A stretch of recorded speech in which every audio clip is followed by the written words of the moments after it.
அமெரிக்காவில் வீசி வரும் கடுமையான பனிப்புயல் காரணமாக சாலைகள் தெரியாத அளவுக்கு 3 அடிக்கும் மேல் பனி குவிந்துள்ளதால் பல லட்சம் குடும்பங்கள் பாதிப்புக்குள்ளாகியுள்ளது.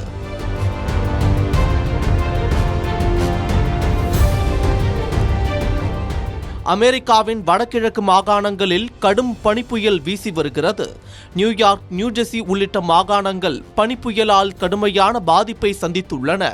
நியூயார்க்கில் 150 ஆண்டுகளில் இல்லாத அளவுக்கு மிக மோசமான பனிப்புயல் தாக்கி வருவதால் அவசர நிலை பிரகடனப்படுத்தப்பட்டுள்ளது.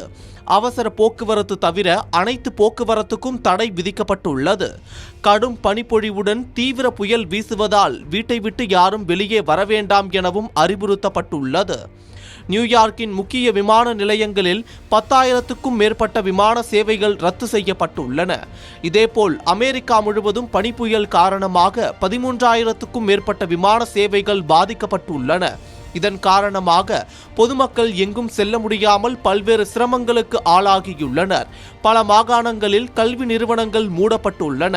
வடகிழக்கு அமெரிக்காவில் 3.5 லட்சத்துக்கும் மேற்பட்ட வீடுகளில் மின்சாரம் துண்டிக்கப்பட்டுள்ளதால் அப்பகுதிவாசிகள் கடுமையான பாதிப்பை எதிர்கொண்டு வருகின்றனர்.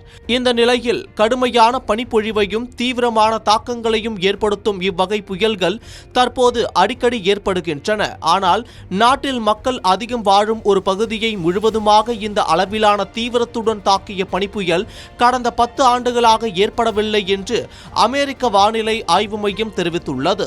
மேலும் கடுமையான காற்றுடன் அதிக பனியை கொட்டும் புயலுக்கான பிளிஸார்ட் எச்சரிக்கையை 9 ஆண்டுகளுக்கு பிறகு அமெரிக்க வானிலை மையம் விடுத்துள்ளது.